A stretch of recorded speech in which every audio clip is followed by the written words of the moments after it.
UP में इस बार vote for good की दरकार। नमस्कार, मैं हूं अनंत भट्ट। यूपी के मैदानों से, खेतों से, खलिहानों से विधानसभा चुनाव 2022 के चुनावी दंगल का पूरा हाल आपको बता रहा हूं।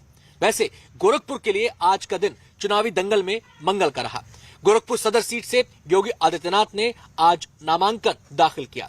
नामांकन से पहले बीजेपी कार्यकर्ताओं ने ढोल ताशों के साथ पूरा जश्न मनाया। इससे पहले योगी आदित्यनाथ ने अमित शाह के साथ रैली कर शक्ति प्रदर्शन भी किया।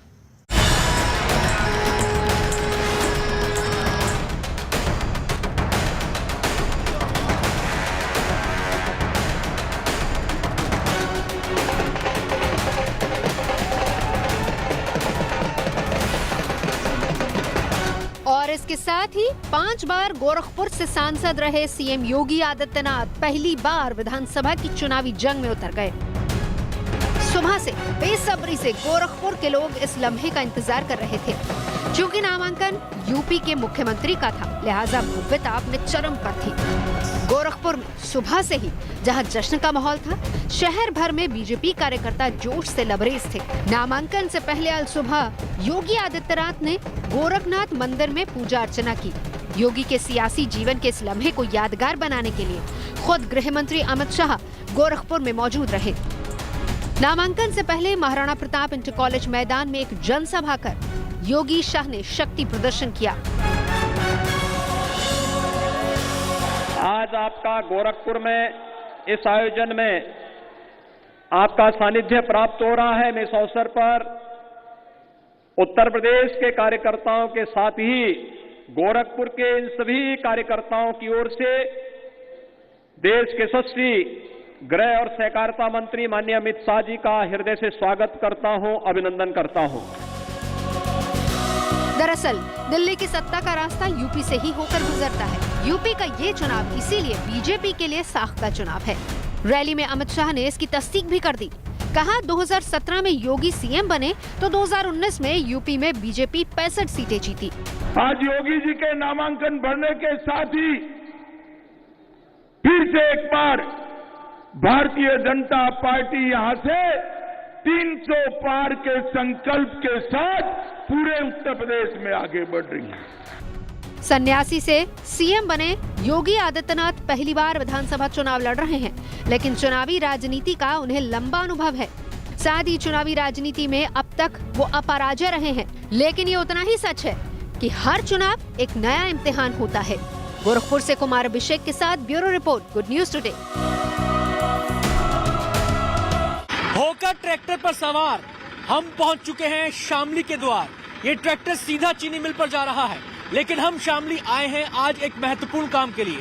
वो काम ये है कि सीएम योगी आदित्यनाथ ने आज अपना पर्चा दाखिल किया है गोरखपुर से, और हम पहुंचे हैं शामली, जहां पहले चरण में चुनाव होना है, ये जानने के लिए कि सीएम योगी के कामकाज को लेकर, उनकी कार्यनीति और उनकी राजनीति को लेकर शामली के लोग क्या सोच रहे हैं, जहां पहले चरण का संग्राम लड़ा जाना है। तो चलिए हमारे साथ शामली की यात्रा पर।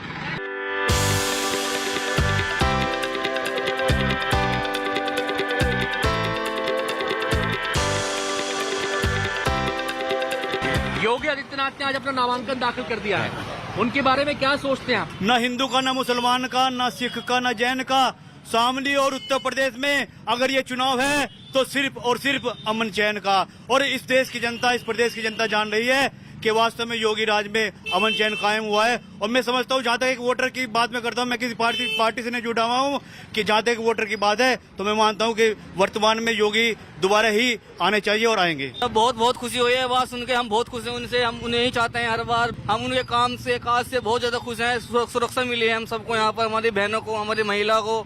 हम बहुत खुश हैं, हम उन्हें वोट देंगे इस बार। भैया कुछ है, कुछ भी नहीं है। क्या हुआ, क्या नहीं हुआ? फायदा तो इतना है, देखो जो मतलब पहले इतनी लूटपाट थी, थोड़ी कम हुई, और महंगाई पहले से बहुत ज्यादा बढ़ गई। अच्छा, महंगाई आपको परेशान कर रही है? हाँ, महंगाई परेशान कर रही है। महंगाई बहुत ज्यादा बढ़ गई। जीएसटी लगा के कहीं कुछ तो दुकान वाले तो हमारे से निकाल रहे हो, सब सारे पैसा हो। सर उम्मीदें तो कुछ भी पूरी नहीं हुई योगी सरकार में। क्या पूरा नहीं हुआ? कुछ भी पूरा नहीं हुआ। नौकरी खत्म होगी सबकी। इसका जाटों का जेर वो नहीं मिला, बस क्या बोलते हैं उसको, गन्ने का भुगतान नहीं हुआ। सबकी नौकरी खत्म होगी, मजदूर बेरोजगार हैं सारे। गाह खत्म हो गया बाजार में सारा, खाली बैठे हैं बिल्कुल। कामकाज बढ़िया रहा। कामकाज बढ़िया रहा? हाँ जी। क्या बढ़िया रहा? सारे बढ़िया है। बताओ क्या बढ़िया नहीं है, आप बताओ क्या बढ़िया नहीं है। नहीं, महंगाई का मुद्दा है, रोजगार का मुद्दा है, गन्ना किसान सब कहने ये सब चीज महंगी है आज के टाइम में। महंगी पहले महंगी थी। बताओ क्या सस्ती नहीं? बताओ क्या नहीं सस्ता, क्या महंगा नहीं है, वो क्या सस्ता है। सरकार का काफी अच्छा रोल रहा है, जैसे कि क्या कहते हैं आपका गुंडागर्दी पे काफी जो है ना रोकथाम हुई है, और क्या कहते हैं आपका जो है बिजली वगैरह, और इस प्रकार से काफी अच्छा जो है ना रोल रहा है। उनके काम बहुत अच्छे थे और दोबारा योगी जी आवेंगे। अब तो प्रधानमंत्री बनावेंगे उन्हें अगली बार में, योगी जी आवेंगे। मतलब कौन सा काम सबसे अच्छा लगा उनका? उनके सारे काम अच्छे हैं। रोड देख लो आप, दिल्ली जाने के लिए पहले पानीपत को जाना पड़ता था, टाइम भी खराब, तेल के भी पैसे और सब चीज। अब सीधी दिल्ली रोड जा रही।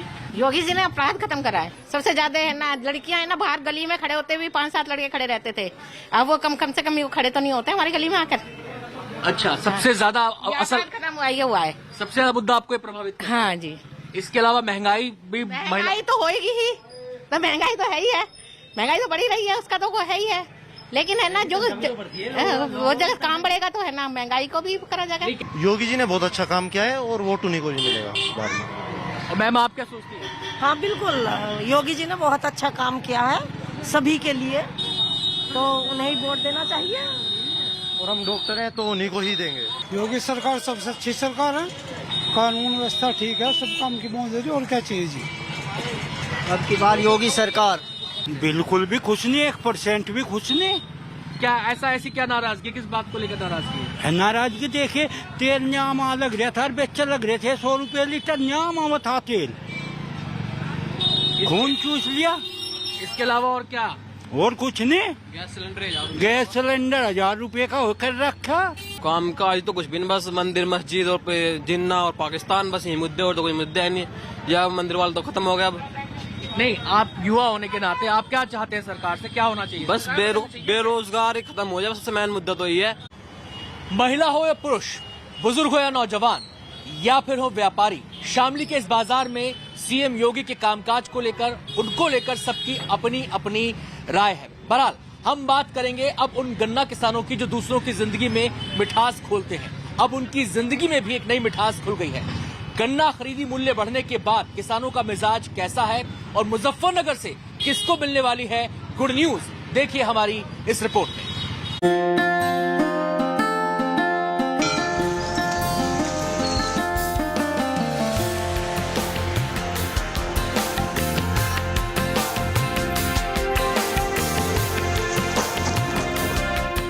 मुजफ्फरनगर यानी यूपी के पश्चिमी छोर का वो कोना जहां की जमीन से उगी मिठास सारे देश की जुबान का जायका बदलती है। मुजफ्फरनगर में पिछले साल 1.5 लाख हेक्टेयर से ज्यादा जमीन पर गन्ने की खेती हुई। इसी का नतीजा था कि 2020-21 में मुजफ्फरनगर में 923 क्विंटल प्रति हेक्टेयर के हिसाब से गन्ने की बम्पर पैदावार हुई। जिले की 8 शुगर मिल्स ने दिन रात अपने चक्कों को चलाकर करीब 117 लाख क्विंटल चीनी का उत्पादन कर पूरे देश का मुंह मीठा कर दिया। मुजफ्फरनगर की इन चीनी मिलों ने साल भर के अंदर गन्ना किसानों से 1058 लाख क्विंटल की रिकॉर्ड तादाद में गन्ना खरीदा।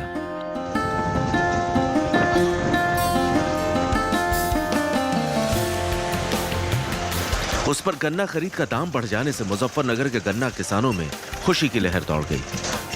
मुजफ्फरनगर की सियासत में गन्ना खरीदी एक महत्वपूर्ण मुद्दा है, और जब बात मुजफ्फरनगर की होती है, गन्ना किसानों की होती है, गन्ना खरीदी की होती है, और चीनी मिलों की भी होती है। इस समय हम मुजफ्फरनगर की मंसूरपुर शुगर मिल के बाहर मौजूद हैं। उसमें आप देख सकते हैं कि कैसे इस समय गन्ना लेकर यहाँ पर किसान आए हैं। गन्ने की खरीदी की, तुलाई की प्रक्रिया इस समय यहाँ पर चल रही है। हमारे साथ कुछ किसान भी मौजूद हैं। हम उनसे जानना चाहेंगे कि इस बार के चुनाव में वो क्या सोच रहे हैं, उनके जहन में क्या चल रहा है, और उनकी गन्ने की खरीदी भुगतान की क्या स्थिति इस समय है, क्या वो उसके बारे में सोचते हैं। कैसी चल रही है गन्ना खरीदी? बहुत अच्छी चल रही है जी। कितना गन्ना अब तक आप दे चुके हैं?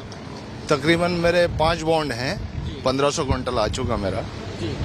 गन्ने का भुगतान कैसा चल रहा है? बहुत अच्छा चल रहा है। समय पर हो रहा है? बिल्कुल समय पर हो रहा है। क्योंकि गन्ना भुगतान को लेकर सियासत गरमाई हुई है आजकल।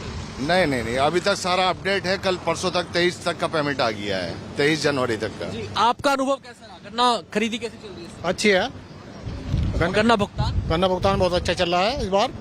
कितने दिन में हो जा रहा है? 7 दिन के बाद हो रहा है, 7-8 दिन के बाद भुगतान हो रहा है इस बार जी। और कितने दिन में आप यहाँ पे चक्कर लगा देते हैं? कितने दिन में? बस रोज का फेरा है, दूसरे तीसरे दिन का रोज का फेरा है। और आपका कैसा अनुभव रहा? गन्ना पेमेंट अच्छा है, पर इस मिल का, बाकी मिल तो लटक रहे, हमारे मिल का अच्छा है। वो सरकार का कोई वो नहीं है इसमें गन्ना जो मिल मालिक है उसका योगदान है, सरकार का कोई नहीं है।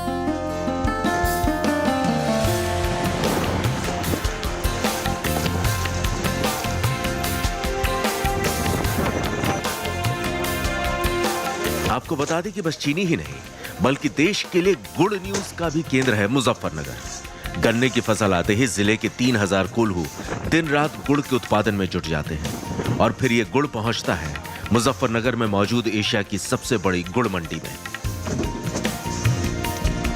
जहां मुजफ्फरनगर के किसान और कारोबारी खालिस गुड़ से 118 किस्म के गुड़ का उत्पादन और व्यापार करते हैं।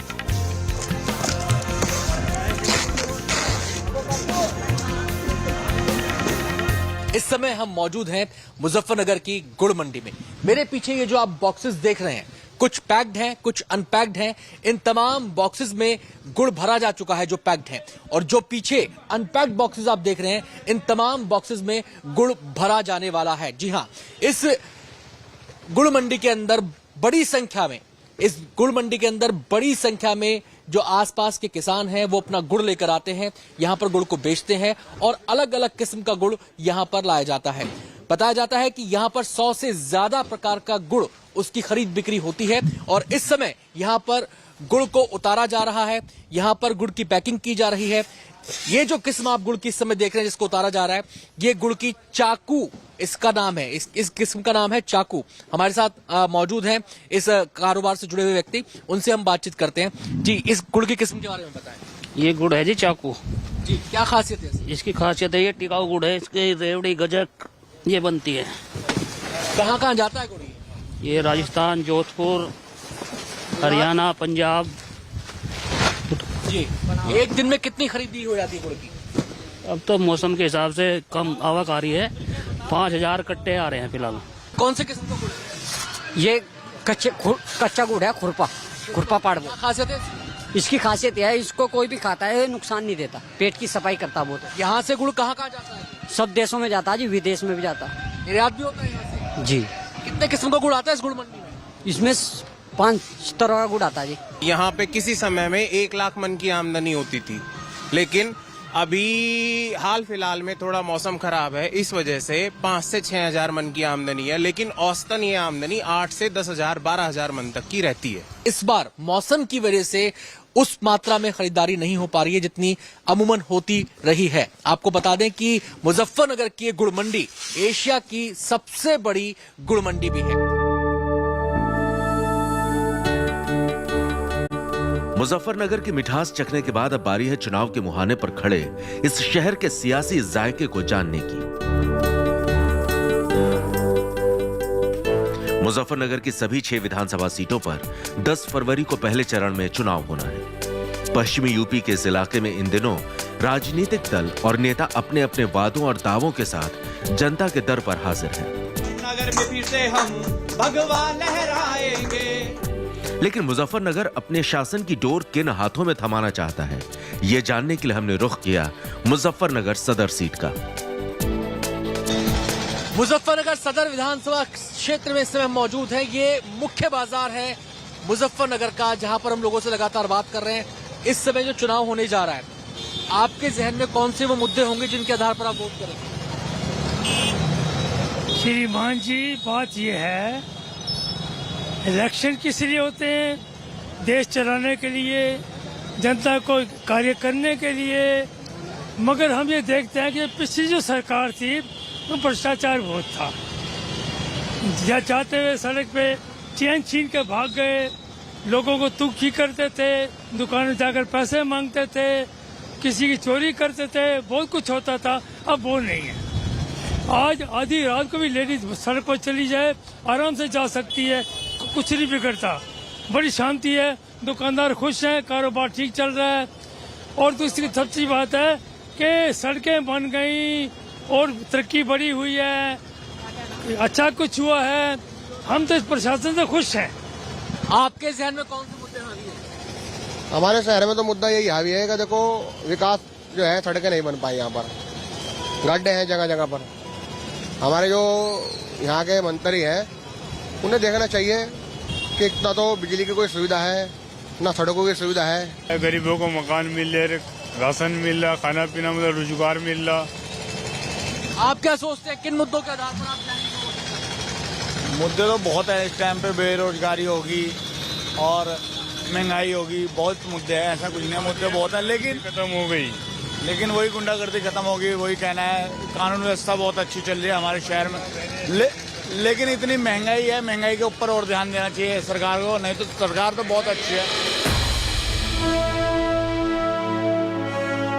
लेकिन नेताओं से अपनी अपनी शिकायतें और वजाहतें करने वालों की इस भीड़ में एक शख्स ऐसा भी मिला जिसने खोखले वादों और अधूरी उम्मीदों से आजिज आकर अव्यवस्था के खिलाफ खुद ही जंग में उतरने का इरादा कर लिया। मास्टर विजय सिंह पिछले 26 साल से माफिया और भ्रष्टाचार के खिलाफ मुजफ्फरनगर के बाजार में धरने पर बैठे हैं।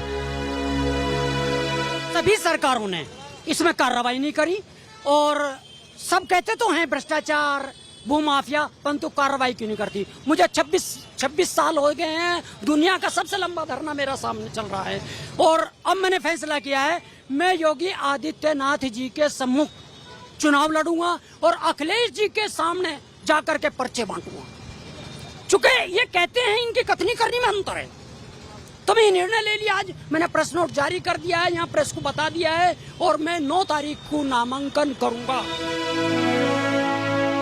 बदलाव का यही नियम है। इसी तरह किसी शहर में किसी रोज कोई विजय सिंह खड़ा होता है और अपने इरादों से एक पूरे शहर के लिए गुड न्यूज के दरवाजे खोल देता है। Anant Bhatt, Muzaffarnagar, good news today. और अब आपको लिए चलते हैं चरथावल।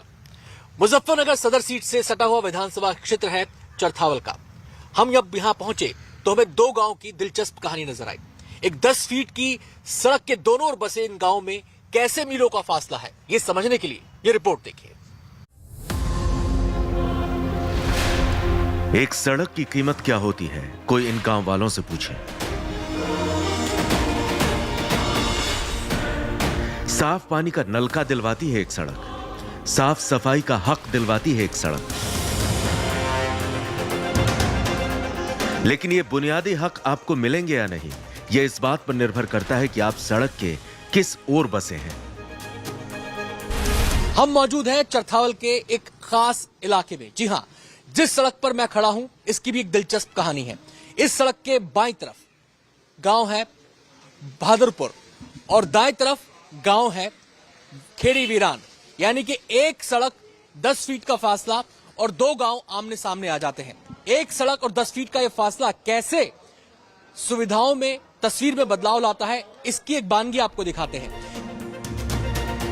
बहादुरपुर और खेड़ी वीरान गांव को तकसीम करने वाली इस 10 फीट की सड़क ने न जाने कैसे यह तय कर दिया कि एक ओर बसे लोगों को साफ पानी और सैनिटेशन व्यवस्था का हक है, जबकि दूसरी तरफ के लोगों को नहीं।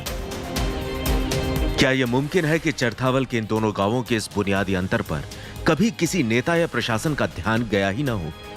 चरथावल विधानसभा सीट की जहां तक बात है तो आपको बता दें, पिछली बार चुनाव में विजय कश्यप यहां से चुनाव जीते थे, लेकिन उनके देहांत के बाद इस बार बीजेपी ने सपना कश्यप को चरथावल विधानसभा सीट से चुनाव मैदान में उतारा है। उनका कहना यह है कि उन्हें पूरा भरोसा है कि जो विजय कश्यप ने काम किए थे उसके आधार पर वो जनता के बीच जाएंगी और जनता उन्हें स्वीकार करेगी। चुनावी हार जीत से परे खेड़ी वीरान के वोटर्स के लिए कम से कम अभी तक ये बुनियादी सुविधाएं उस गुड न्यूज की तरह रही जिसका इंतजार इन्हें लंबे समय से था। लेकिन चुनावी मौसम में अब जल्द ही खेड़ी वीरान के लोगों की ये आस पूरी होने वाली है। क्या वजह है सर इसकी ऐसी कि सड़क के एक तरफ नल पहुंचा और सड़क के दूसरी तरफ नल नहीं पहुंचा? एक तरफ नल पहुंचा मतलब यार टंकी बहादुरपुर का रकबा हो, खेड़ी का भाई अभी तक खेड़ी में क्यों नहीं लगी टंकी? बस खेड़ी में भी लगना लग रही, प्रधान लगवा रहा भाई। एक दिलचस्प बात और है, दोनों गांव के प्रधान भी अलग अलग हैं। एक सड़क के फासले पर 2 गांव और दोनों के प्रधान अलग अलग। आपको क्या लगता है कब तक लग जाएगी खेड़ी में? काम चल गया है वहाँ, काम चल रहा है। और ये जो बहादुरपुर गांव है यहाँ पर कब लगेगा? यहाँ मेरे ख्याल साल भर हुआ रहा, पहले से काम चल रहा। अब ज्यादातर प्रॉपर्टी सब घरों तक पहुंच। 1 साल हो गया टंकी को लगे हुए, अब खेड़ी विरान में भी लग जाएगी। हर घर नल योजना के तहत ये बिल्कुल हर घर नल योजना, बिल्कुल पानी हर घर पहुंचा रहे, राशन पहुंचा रहे, सब चीज पहुंचा रहे, सरकार बहुत बढ़िया। अब बात थोड़ी सी सड़कों की कर लेते हैं इन दोनों गाँव में। सड़कों को लेकर आप खुश हैं क्या? नहीं, क्या दिक्कत है? इसमें जो है पानी बढ़ता है, गड्ढे हैं ज्यादा, चलने में परेशानी होती है। लेकिन यहाँ पे हम जो देख रहे हैं सड़कें तो पक्की नजर आ रही है, पूरे गांव में हम देख रहे हैं कहीं की जगह जल जमाव। आप खुश हैं गांव की सड़कों से या बाहर की सड़कों से? ये गांव के अंदर जो सड़कें, गांव की सड़कों से ठीक है, गांव की सड़कें ठीक है, गांव में इतना खराब हुआ नहीं है। प्रधान का काम है यहाँ से गाँव में जो भी करवाने का, प्रधान विकास कार्य करवा रहे, जैसे थोड़ा थोड़ा जैसे भी करवा रहे।